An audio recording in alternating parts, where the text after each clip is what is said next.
Hello and welcome to the podcast. This is Ron's Amazing Stories. We have stories that should thrill you a little and chill you a little. It's amazing. You will hear adventures sent in by you guys, classic stories from the pulp mags, and episodes from the golden age of radio. We have special segments like Ghost Stories with Sylvia. That's amazing. And the Paranormal with Jason. I think we're going to have a lot of fun. So settle in for the next hour and enjoy the show. Oh, and you just might want to prepare yourself to be taken away from today.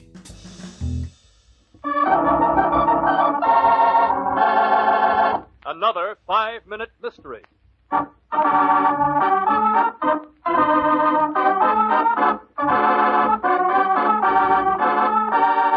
This 5-minute mystery is being brought to you by Orson Welles and his character, Harry Lime.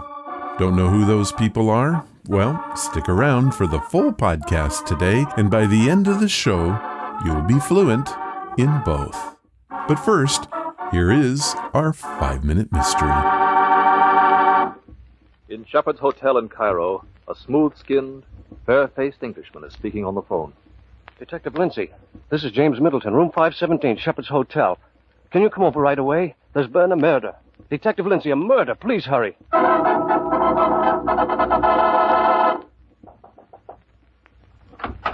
James Middleton? Yes, come in, Detective Lindsay. Glad you're here.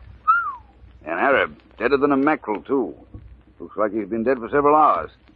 Where's the corpse? Benny Sauter, jewel merchant from Mecca. Mecca, eh? When did you discover the body? I was right here at the time of the murder. Fine. An eyewitness right on the spot. Can you identify the murderer, Middleton? I'm afraid this eyewitness isn't going to be much help. Unfortunately, I had my eyes closed. You what? I was out cold, unconscious for about 3 hours and a half. That's tough, all right. Maybe you're lucky to be alive. You're right, Inspector. What brings you to Cairo, my friend, in the hottest season of the year? I'm an engineer for the British. When did you arrive in Cairo? Yesterday. I registered yesterday morning. I see. And you had arranged to meet Sauter here? Yes, I wanted to buy some jewels while I was here. Rubies and diamonds to be set in a ring for my wife. I see. As we were looking at the jewels, someone knocked on the door. I opened it. There stood another Arab. He started toward the center of the room, then turned on me and struck a lightning blow. I went out like a light. You have got a nasty bump, all right.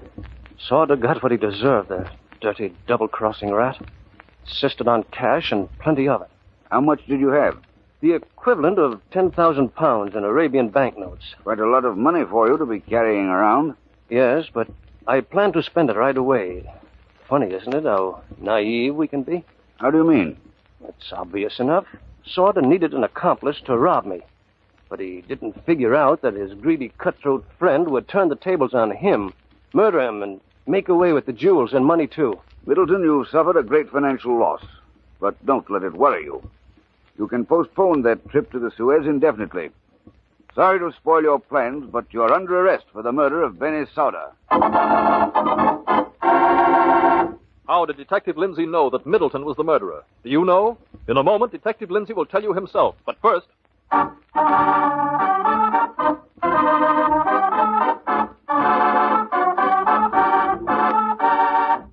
Wow, that is a great story which included some top-notch acting. I felt as if I was in the room with them, hanging on every word. The voice characterizations were spot on, and the mood and atmosphere, heck, I was in 1940s Cairo. Truly a wonderful experience, and one that I'll bet you shared with me. The only problem I have is I have no idea why the detective doesn't believe him, and I saw no flaws. So, let's go check out the answer. And now, back to our mystery. Middleton, your alibi has beautiful logic up to a certain point. Like all criminals, in order to clear yourself, you go one step too far. Sauter was innocent. Your imaginary murderer was quite credible, but you didn't dare to stop there. The Arabs are a strange people. It may interest you to know about one of their strange customs. In the interior, people resort to barter. In the cities, British pounds, Turkish pounds, and Indian rupees are used. But since the time of the great Mohammed, the religious laws of the Mohammedans have prohibited the use of banknotes.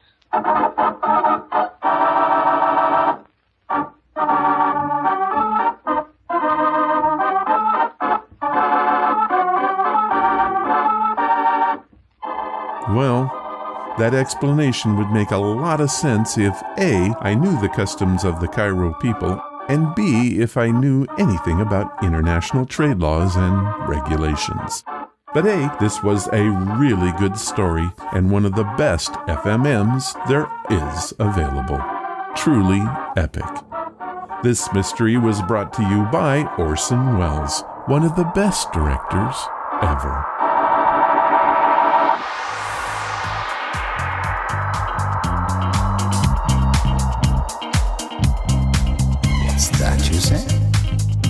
Welcome to the podcast. Have you ever had to deal with an unruly poltergeist? Well, yeah, I can't say I have. Well, we have a story from Alex in Saint Bernard Parish who did just that. Then we play a classic story from director and actor Orson Welles. In this story, we learned that it might be best if you tell the truth from the start to avoid unnecessary complications. I hear that. I should hope so. Then we end this one with some Domino's history that the company, well, they would rather forget. I'm sure we can all understand that. I think we do. I think we really do.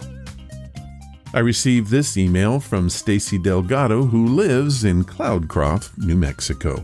Population 674. Stacy writes, Ron, the podcast is awesome, but I do have to complain just a bit. For a while now, you've not had any stories from New Mexico. What gives? There were so many stories from there before, and now nothing. Just how many people listen here? Well, Stacy, to answer your first question, I do have 2 stories in the queue from New Mexico that are coming up. One from my very own brother. Also, in the last 90 days, there have been 1,004 unique downloads. Which, when you compare that to the actual population of the state, which is about 2 million people, that's pretty good. New Mexico ranks number 36 in population in the United States. Thank you, Stacy, for your question. This past Tuesday, I posted These Are Your Stories, number 5. We had a tale from a cowboy in Texas that I think is pretty cool. To check it out, head to the blog and read it for yourself. If you want to take part in Tuesday's fun, please let me know. I'm still looking for volunteers. And now, let's hear from Audible.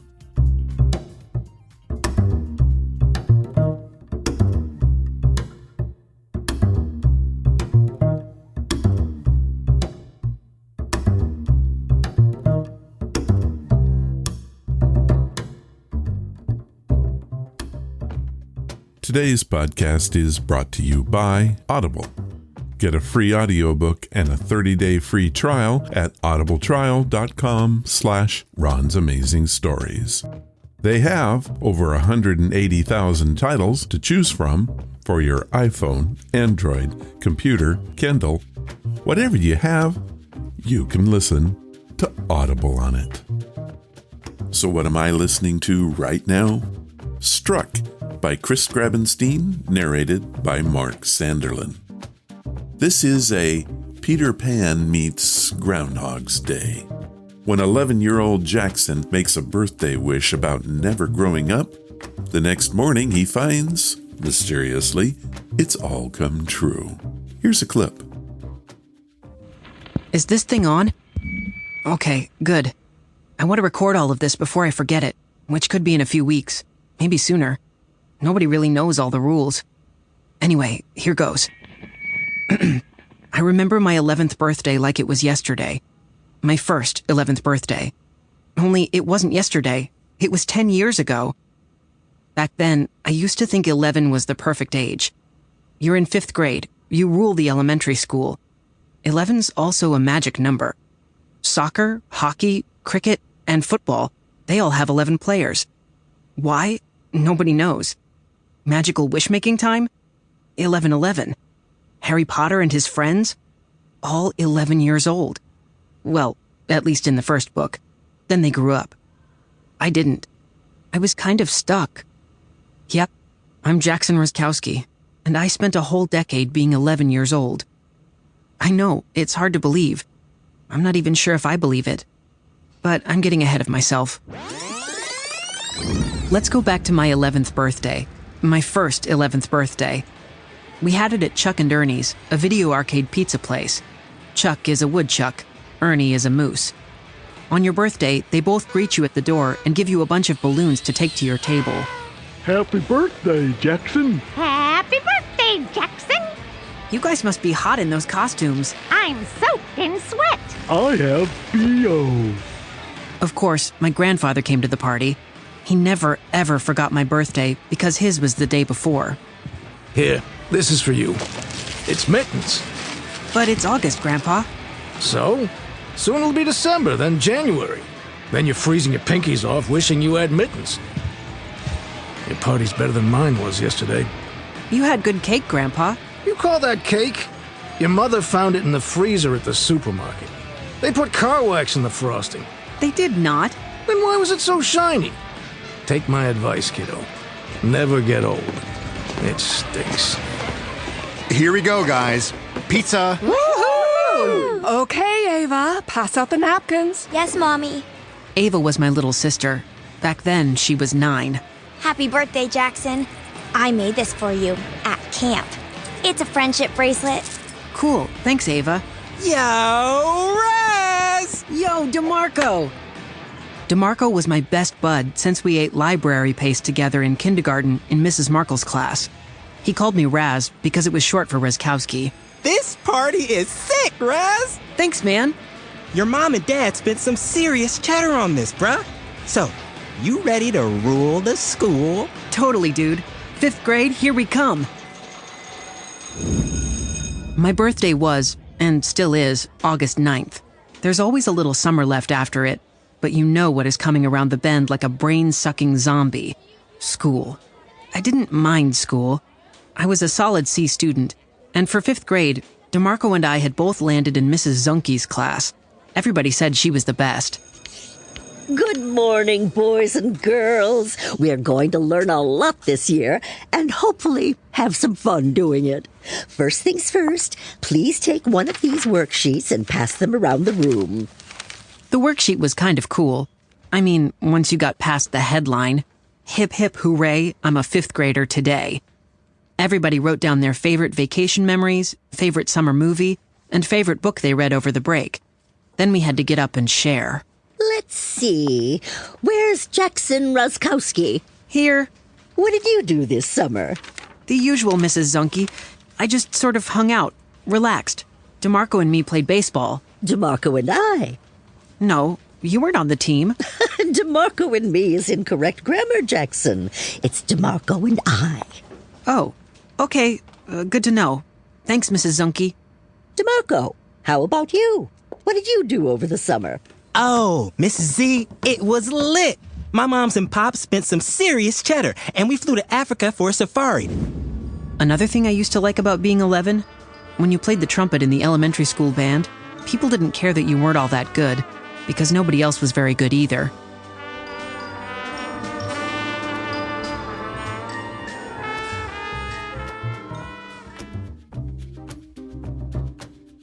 A lot of you ask why I recommend children's audiobooks. It's simple, really. I will always believe that we're all kids at heart. And this book drives that idea home in spades. Jackson is nervous about moving up to middle school where he knows his reign and King of the Roost is coming to an end. So he makes this wish. I don't want to grow up. When his 12th birthday rolls around, he discovers that his wish has come true. He's still 11 and he's starting the 5th grade again. At first, this is the perfect life. Jackson is the smartest kid in his class, the best on his baseball team, and the star of the school band. But after a few years of being 11, he realizes that his life is passing him by. His little sister is suddenly his big sister, his former friends are all driving, and everyone else is growing older, but he's still the same 5th grader. Will Jackson ever figure out how to grow up, or will he remain stuck? You can find out today.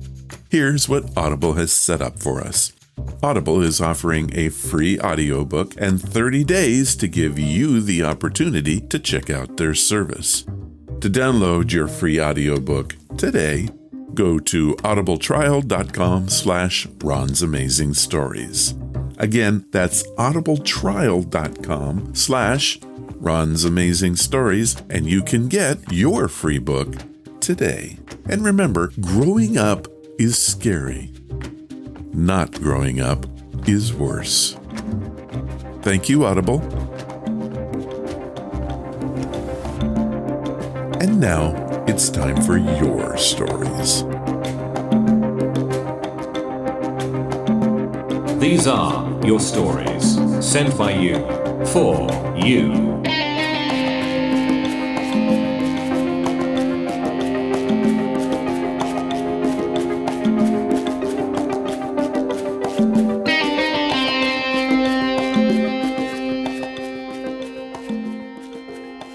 This story comes from Alex Harmon, who lives in Chalmette, Louisiana.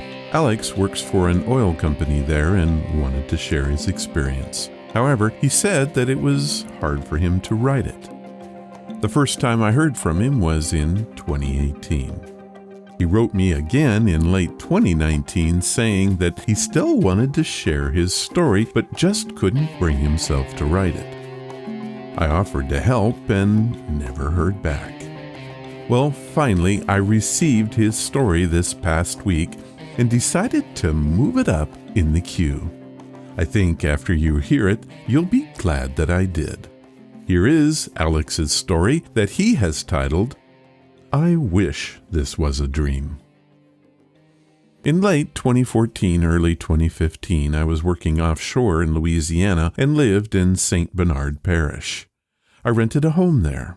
My younger sister and her 3 children were also living with me. She had just separated from her husband and was having a rough time bouncing back. I wouldn't be home for at least half the month because my job required me to be out for a week and then home for a week.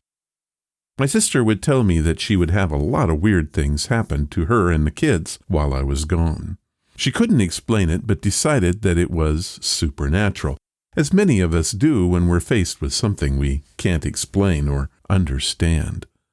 I just laughed it off. My sister would tell me that they were experiencing things like locked doors would fly open and then close again. Also, if anyone in the house was taking a shower, the lights in the bathroom would turn off and on again.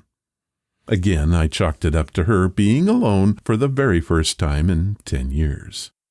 I should explain here something that I didn't find out until months later, that the house that I was renting had been completely underwater during Katrina, and that the elderly couple that lived there had drowned in the home. I came home one weekend, and again she flooded me with stories of strange happenings in the house. I finally told her that I would look into it and get back to her. That night, as I lay in bed, I pondered the experiences that my sister told me about earlier that day. Suddenly, I felt a weight pressing on my legs. Being half asleep, I assumed it was my sister or one of my nephews. I looked up certain to see one of them. Instead, all I saw was a concave indentation at the foot of my bed. I couldn't figure out what was happening, so I tried to pull my legs up into kind of a fetal position. It wasn't easy at first to move my legs at all. It felt like the weight of a full-grown man was sitting on them. Once I'd freed myself, the indentation disappeared. My room has a bathroom in it. I chose it specifically for that reason. I got up to use the restroom and heard what seemed to be a male voice saying, "Get out!" It could have actually said just about anything, and I can't be really sure. It might have been saying, "You've got grout." Who knows? The point is, there was definitely a voice. Immediately after that, I heard a bang in the kitchen. Slowly, I started to sneak out towards the kitchen, hoping to catch someone. I took care not to wake my sister and her kids. She apparently had also heard the noise and was entering the kitchen the same time as I was. We looked at one another and then at the sink cabinet. The door was open, and my garbage can, which had been under the sink, was flying across the room, landing a good 12 feet away. Seconds later, my nephew ran out of his room screaming, "He's in my bedroom! He pushed me!" I ran to his room, but before I could even cross the doorway, I was knocked off my feet and landed hard on the wood floor. Suddenly, everything we had sitting on the counter by the sink began to fly off in all directions. I grabbed 2 kids, my sister grabbed the other, and we ran to my bedroom. When we got to the room, every single thing in that room was lying in the middle of the floor in a big pile. Books, bedding, even my television, which had been attached to the wall, was on the floor. Needless to say, we got out of Dodge, and we got out of Dodge fast. We drove to my parents' home, which was about 20 miles away. We moved out the next day. While packing up our stuff, and this part is messed up, I called the homeowner and told him my story and that I was moving out. I expected him to laugh at me, but he didn't. He wasn't surprised in the least. In fact, no one had been able to stay in that home for more than a year since Katrina. I've never experienced anything like that before or since. Anyway, Ron, that is my haunted story. Thank you for being patient with me and reading it online. I look forward to hearing how it sounds. Stay safe. Alex Harmon, Chalmette, Louisiana. Well, Alex, that was a story worth waiting for. I tried to do some research on houses in your town and didn't find any hunting reports that matched. However, I did find this. More than 170 Saint Bernard residents died in Katrina. Some survivors never went back. A year after the storm, Saint Bernard's population dropped to about 25,000, down from 67,000. More than 8,300 houses were unsalvageable and were eventually demolished. This left gaps of empty lots sitting between refurbished houses. Truly a community with a hole punched in its heart. Thank you, Alex, for sharing your story. Well, that's all we have time for this week. If you have a story that you want to share, like Alex did, head to the main website at ronsamazingstories.com. Click on the submission banner, type it in, give it a title, and tell me where you're from. That's all it takes. If you want to tell your story yourself, send me a note with your contact information. To put it simply, we want your stories.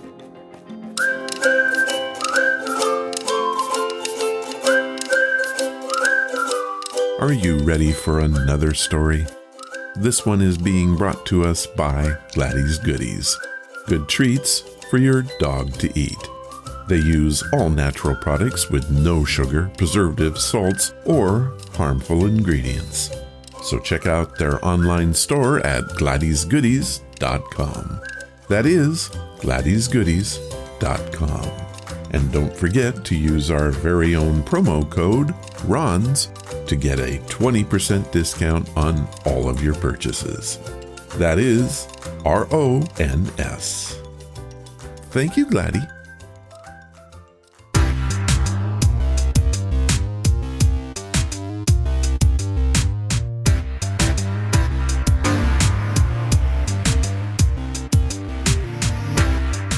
One of the most popular genres of stories in the golden age of radio was the detective drama. More to the point, film noir. This was a style of filmmaking marked by the mood of pessimism, fatalism, and menace. The term was originally applied by a group of French critics to the American thriller or detective films made in the period 1944 through 1957. Now, who were some of the directors from that time? Well, there was Orson Welles, Alfred Hitchcock, Fritz Lang, Billy Wilder, and many others. Today, we will focus on the talents of Orson Welles. In a nutshell, Orson Welles was, and ever shall be known as the master of film and radio. He made some of the most iconic movies in the history of cinema. He is also known for his radio dramas, like The Shadow, and of course the event that shook the planet, The War of the Worlds. He reprised his role of Harry Lime from the celebrated 1949 film The Third Man for radio. In that film, Welles' character, Harry Lime, was killed. So the radio series is a prequel to the film and depicts the many misadventures of the con artist in a somewhat lighter tone than the character's villainy in the film. What we have is an episode from the series The Lives of Harry Lime. Our story comes from November of 1951 and is titled In Pursuit of a Ghost, aka El Zorro.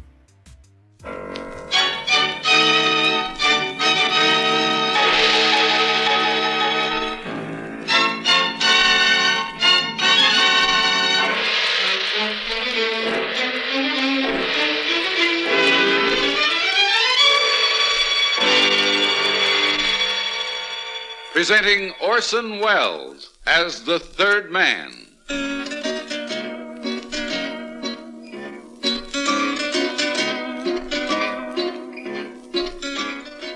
The Lives of Harry Lime.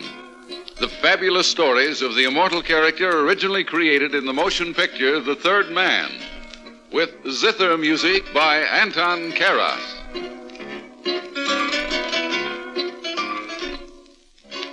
You come in the theater just as the curtain's going up. The band's playing something exciting, Latin American. The stage is alive with color and dancing against the background of a marketplace in Central America. Suddenly, someone with a Spanish accent as broad as the East River shouts, El General, and everything comes to a halt. El General sweeps in wearing a broad sash, handlebar mustache, and a big menacing frown that scares nobody. He mutters something about La Revolucion. A couple of shots ring out, a few chorus boys drop gracefully to the ground, and the entire company breaks into the first big production number. But revolutions aren't like that. There's no music playing, no scantily clad dances, no comics. The guns have real bullets in them. I know, because I was mixed up in one of them. I'll tell you about it.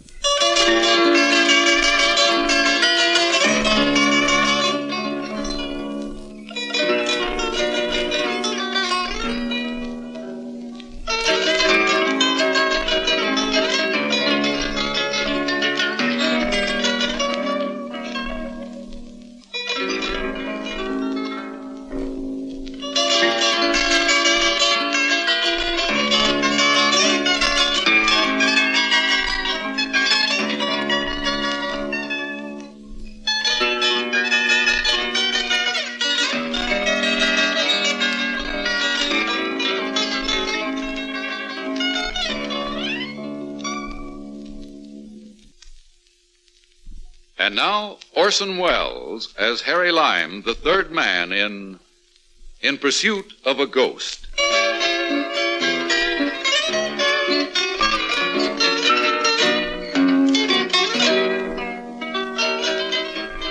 There's no sense in identifying the Central American country where I found myself in the fall of '45.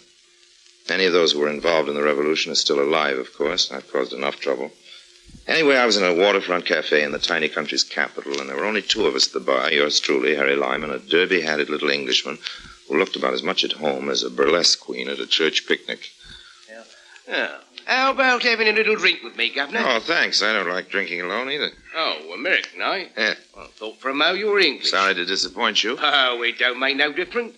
Thought I was hoping for a word about home. What'll it be, Governor? Scotch, if they have any more. Hi there, matey. How about finding a little scotch for the gentleman here? Scotch para el caballero. Sí, señor. Scotch para el norteamericano. Pronto, señor. Gracias, amigo. You never learned that lingo in Petticoat Lane, old man. You're right there, you are. I've been in this blooming country for 10 years now. There's plenty of brass here, I can tell you that, I can. Money? I've heard of this stuff. It's been a long time since I had my hands on it. Oh, down on your uppers a bit, ain't you? You said it, man. You said it. Scotch, señor. Thanks, gracias. No trouble was it, señor. No trouble.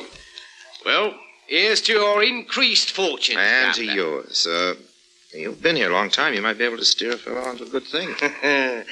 There's no way of making an easy living here, there ain't. The blinking government controls all the gambling, the lotteries, the casinos, everything. And if the revolution succeeds, it'll be worse. Revolution? Oh, maybe I shouldn't have let that little bit of information It's slip. all right. I don't go around talking.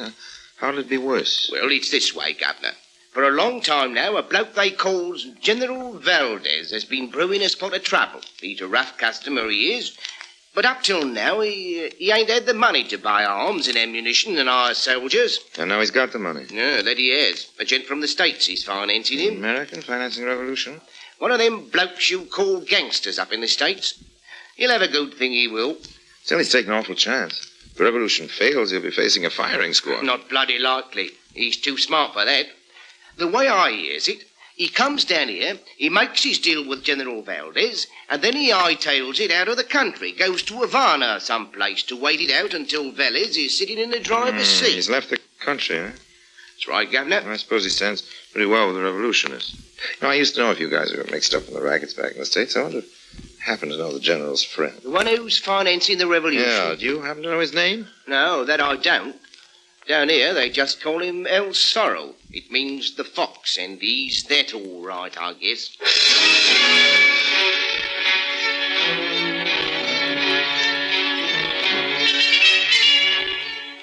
The way I saw it, this New York gangster wasn't going to be the only foxy guy to make a good thing out of the revolution.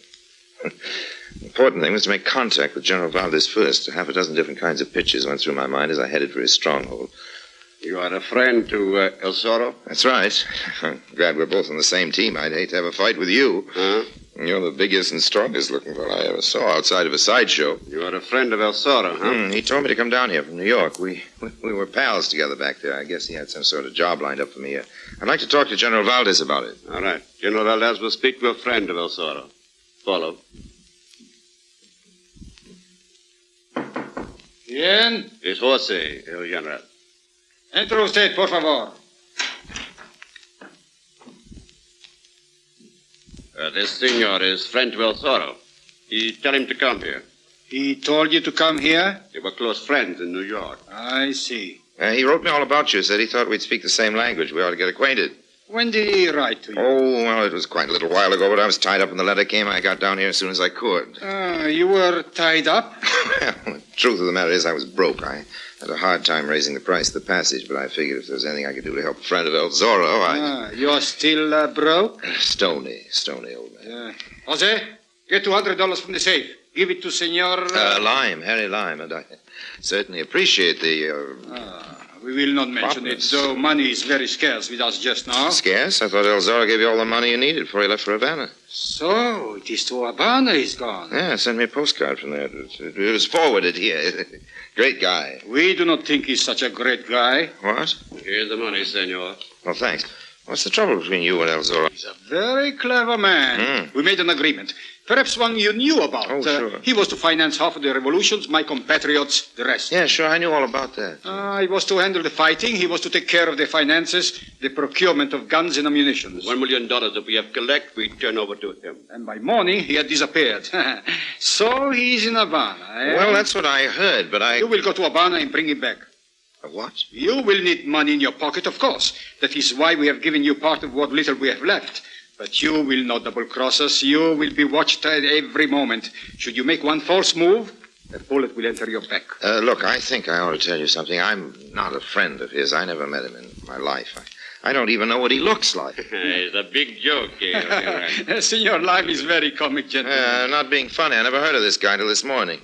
Cockney I met in a bar told me about him. The bartender, remember? It was a little cafe near the Plaza de Madrid. It had roosters painted on the walls. Cafe El Gallo. Yes, that was his name. Just ask the bartender. To prove our fairness, I will make Jose make inquiries about the imaginary Cockney when he drives you back to your hotel. But you're not making things easier for yourself by denying your friendship for El Zorro. When you check up on my story that I met this... I will save my breath, Senor Lime. Jose will drive you back to your hotel now so you can get some rest. You will need it.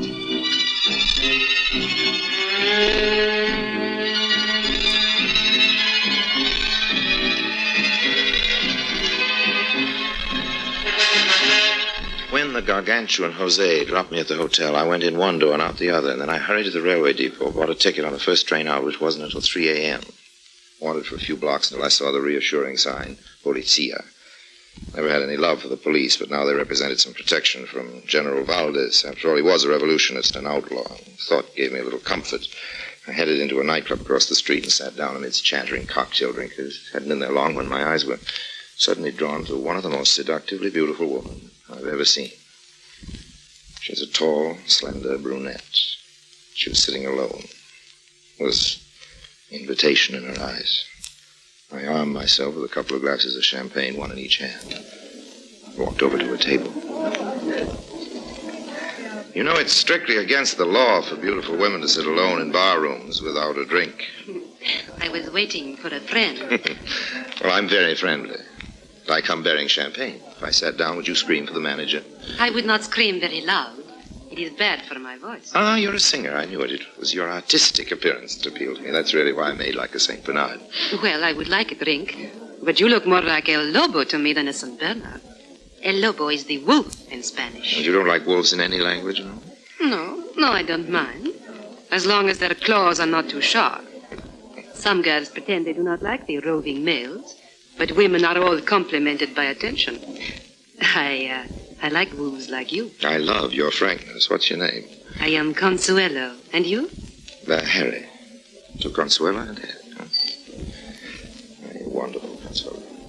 If I didn't have quite so much on my mind, Oh, poor Harry. You big American businessmen are all alike. All the time you must worry about money matters. There are other things in life. And anyway, worry does no good. Oh, you're right.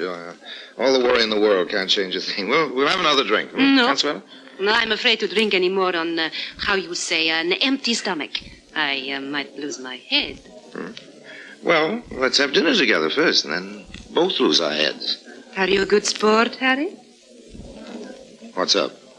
You come with me to my little apartamento, and I will cook for you a real Spanish dinner. Something you cannot get in a restaurant. It is made with chicken and rice and white wine. Sounds like quite a dish, Consuelo. May I say the same for you?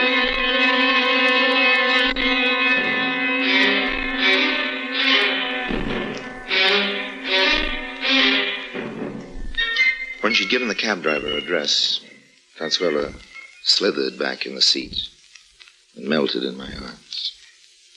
This was all to the good.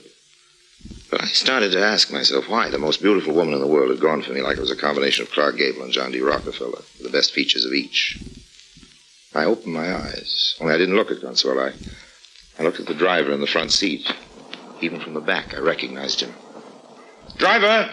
Oh, what is the matter, darling? I want to see what the driver looks like. Turn your face around this way, driver. Si, Senor Lime. Anything to oblige. Jose. It's like I thought. You should have begun to think before you bought the ticket at the railway station. Taken in by the oldest dodge in the world, Harry Lime. Now, do not let us forget our manners, darling. I walked right up to you. You didn't even have to wiggle your little finger. Where are you taking me? This rattletrap, Jose? Oh, not far in this, Senor Lime. But this is only the first leg of your journey to Havana. Still the same old record, huh? Did you find out at the cafe that I was telling the truth about the Cockney? I made inquiries all over concerning a Cockney. General Valdez is right. There is none. The bartender, what did he say? Didn't he remember me? See, he remembered you well. He said you drink scotch. Yes, I drink scotch, but... He said you were in there all alone. You did not talk to anyone in the cafe. Well, the whole thing's a dirty frame. I'm not taking it. I'm going to... Oh, Jose, you hit him so hard. This time it was with my fist. Perhaps next time it will be with a bullet. We see how he behaved in Havana.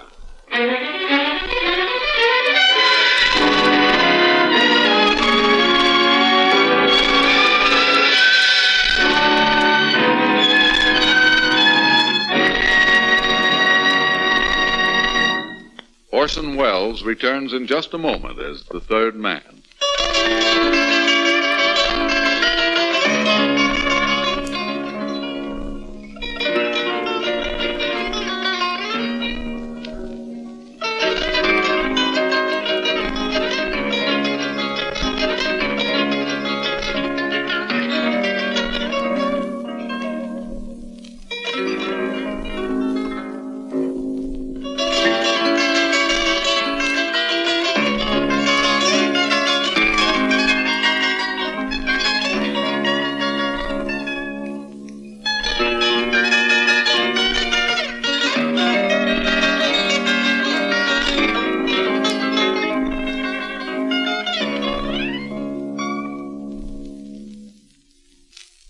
And now Orson Welles, as the third man, continues with In Pursuit of a Ghost.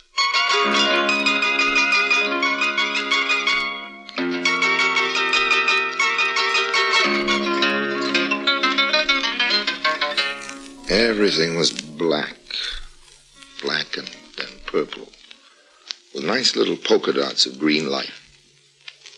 This went on for a couple of 1,000 years.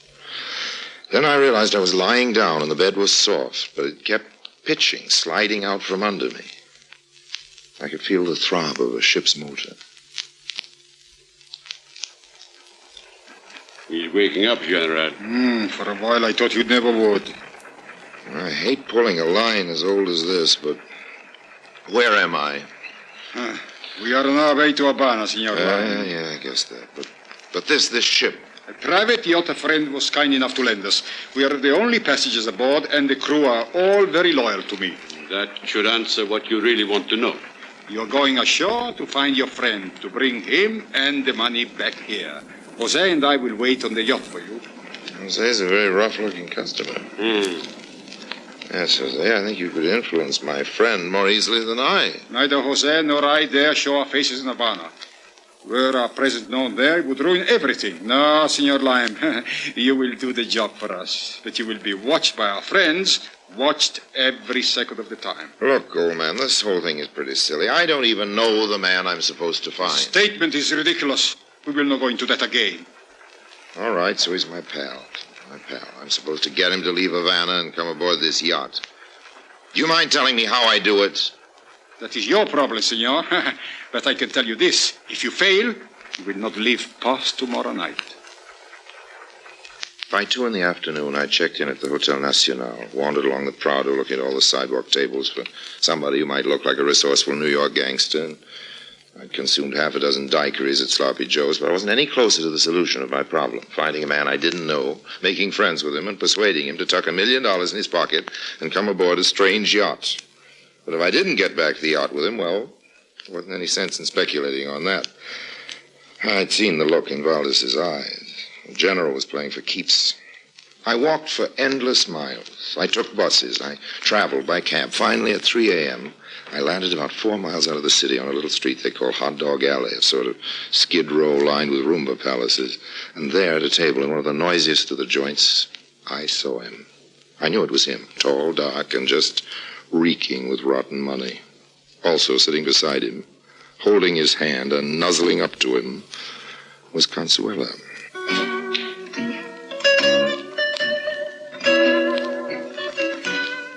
She was looking straight at me and not making any sign of recognition, so I took my cue from her, wandered over to the table, ignored Consuela, and stood looking down at him.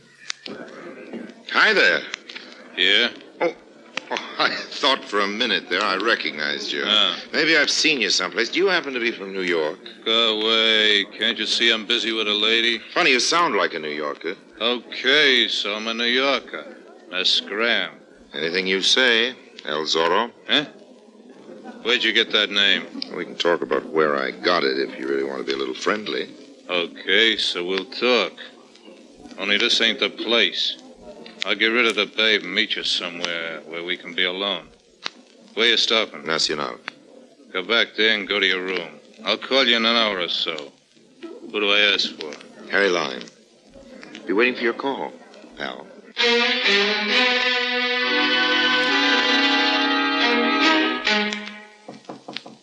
Who is it? It is Consuelo. Let me in. All right, babe. So now you're in. Comes next. Please, we have not much time. Please do not fight with me. I did not know they were bad men, honestly. They said it was some sort of a joke on you, that you were a big businessman and you were working too hard, that they had planned for you a little vacation and you did not want to go. And then you flew down here ahead of me to help me enjoy my vacation, only you happened to bump into El Zorro before I got here. General doesn't even know you're here, huh? Checking up on El Zorro and me. Oh, you fool. They do not know that I am in Habana. They double-cross me. They do not pay me. So I fly down here for myself, like you say, on my own. I want that money. Looks like money's getting to be a very popular thing. What am I supposed to do, steal it for you? Listen, Harry. El Zorro dropped me near where he thinks I live about 10 minutes ago. He was going back to his hotel to call you. What's his real name? What hotel's he at? His real name is Pietro. He calls himself Pete. He's staying at the La Paz. And he keeps the money right in his room. I know that. So? When he calls, you get him to meet you here. You keep him away from his hotel for half an hour. And I get the money. How nice. Then, you lose him some way. You meet me at the airport. We get a private plane. And we fly to Europe. Just you and me. You and me and $1 million, Makes a pretty picture. Okay. Harry, what is wrong? Why are you looking at me like that? Don't you trust me, Harry? What do you think?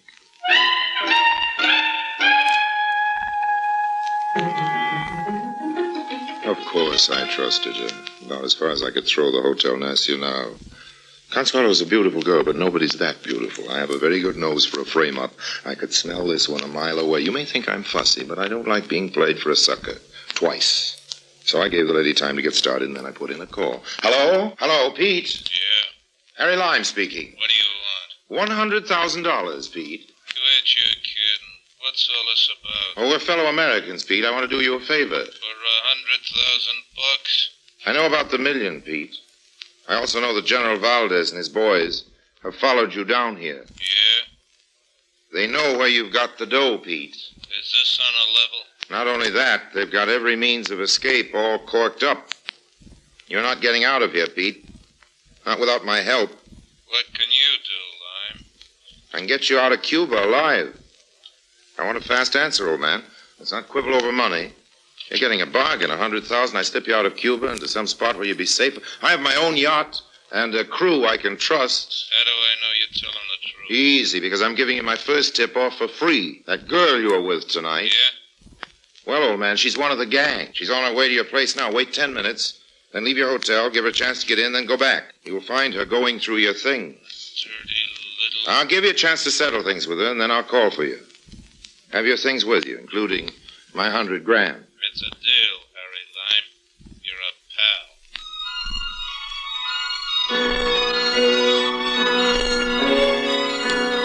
pal. There was a big crowd outside the La Paz Hotel by the time I got there. It seems a beautiful girl had been arrested robbing a room.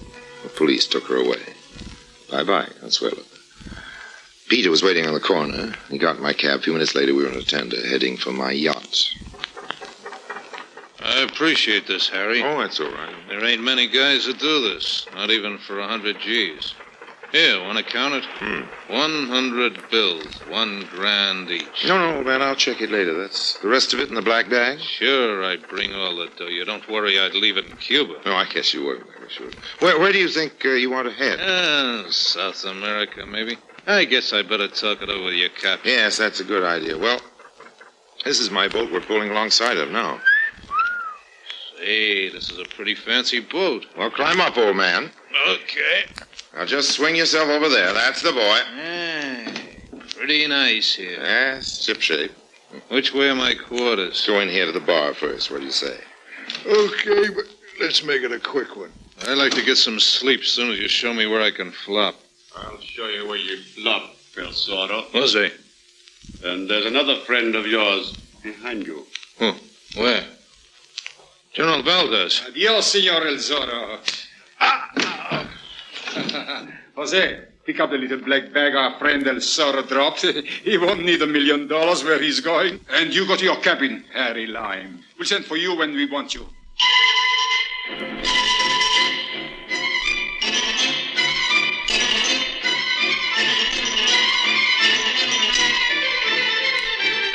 I've never been very fond of unnecessary arguments, so I went down to my cabin, threw myself on my bunk.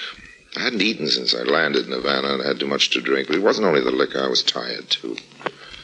Dead tired. Dimly I could hear the anchor being raised and the engine starting up, and then suddenly all Hades broke loose. Now,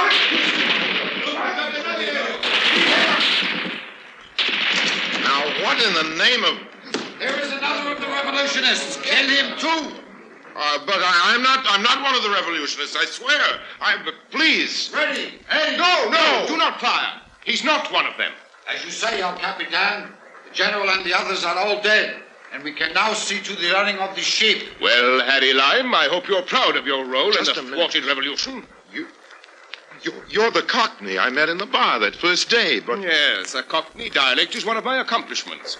In Central America, the captain of police must have many disguises. Captain of the police? Yes, but... you see, you thought you were extracting information from me that first day. You were merely following the powers of suggestion. Old man, I don't even begin to follow you. You followed me very well. Every idea I planted in your obviously conniving mind. With your help, we have recovered the money contributed by the poor, misguided citizens of my country. We have erased the revolutionary leader from a place far from his henchmen. And El Zorro, who would have been dangerous yet, is now dead. Well, then I'm in the clear, after all. I saved your government for you. Yes, that you have, Governor. But then part of the money... You will be permitted to leave our country with every cent you entered with. Yes, well, old man, I was broke when I arrived. Yes. You see what I mean, Senor Lime? Yes, I begin to. I just begin to.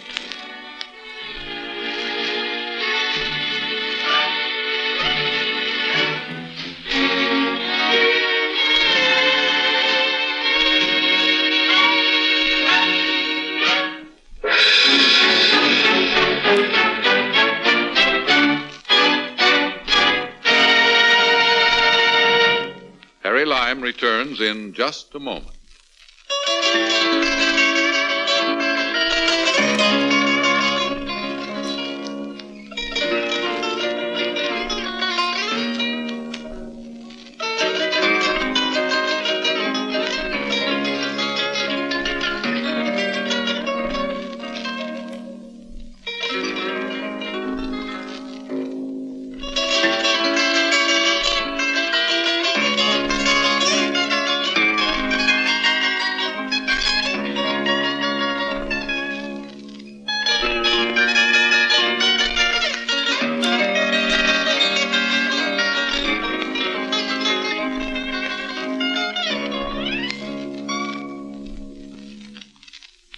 And now, Harry Lime.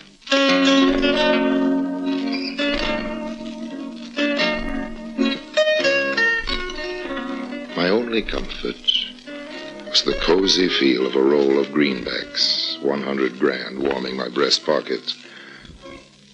Ernie was a smart cop, but he didn't know about that. But we do, don't we?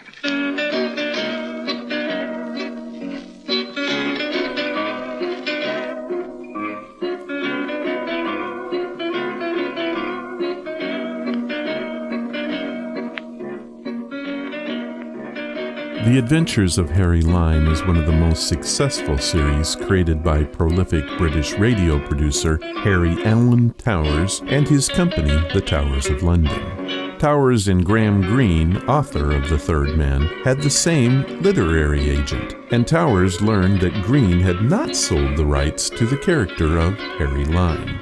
Towers quickly bought the rights to the character and in 1951 put a syndicated radio series into production.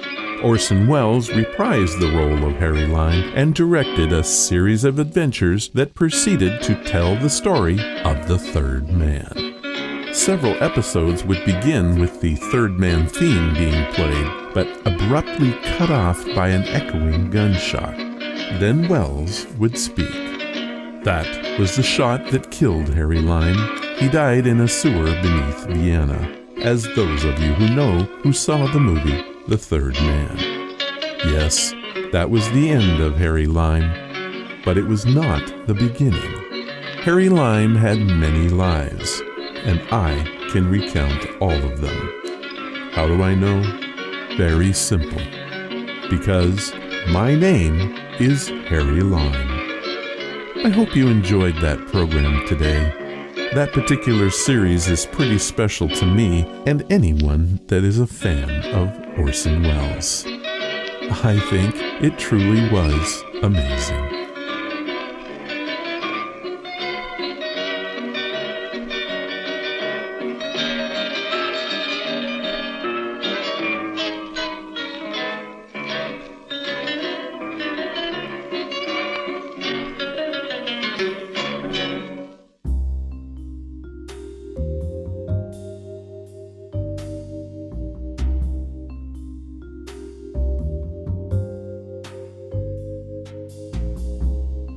not-so-important times in history.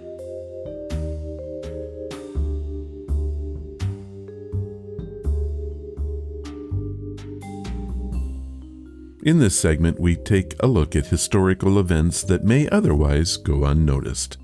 We look at history with a fish-eyed lens, giving a perspective that should provide no insight to anyone or any time. But it is historical, or hysterical, as the case may be. Join us now for this event in history. Some historical events aren't deemed significant enough to occupy chapters of a history book. But that doesn't mean they aren't fascinating. After all, weird things are always happening, from the Middle Ages to the present. There's always some strangeness happening somewhere. For example, did you know that molasses once flooded the streets of Boston? Or that North Carolina was almost obliterated by accident? Thankfully, all these weird things that school didn't cover are still available on the internet. Here's one from Domino's Pizza. In the 1980s, Domino's Pizza introduced a mascot named the Noid. Its main goal, stealing pizzas and making your pizza delivery late. The slogan was, "Avoid the Noid." Unfortunately, there was a man with paranoid schizophrenia named Kenneth Noid who thought this whole campaign was created to mock and persecute him personally.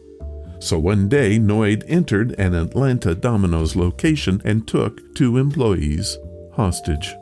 During the 5-hour standoff, he got hungry, so he ordered the employees to make him some pizzas. Of course, he didn't pay for any of them, thus inadvertently living up to the Noid's tendency to steal pizzas.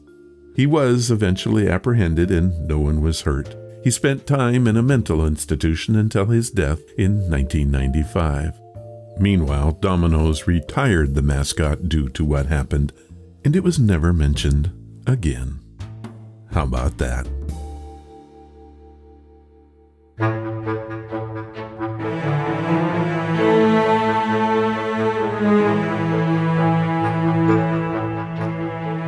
Wait a minute.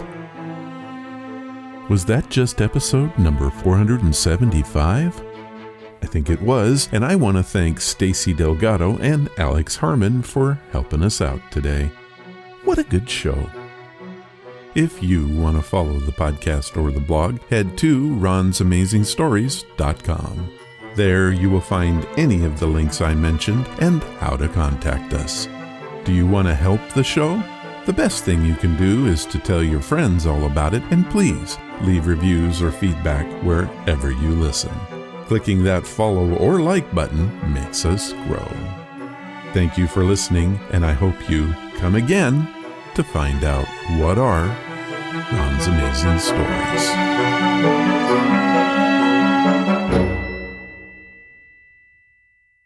All of the vintage audio used in the podcast is believed to be in the public domain. Ron's Amazing Stories does not own the rights to any of the old-time radio used here. If you hold the rights to any of the shows played, please contact us immediately at ronsamazingstories.com.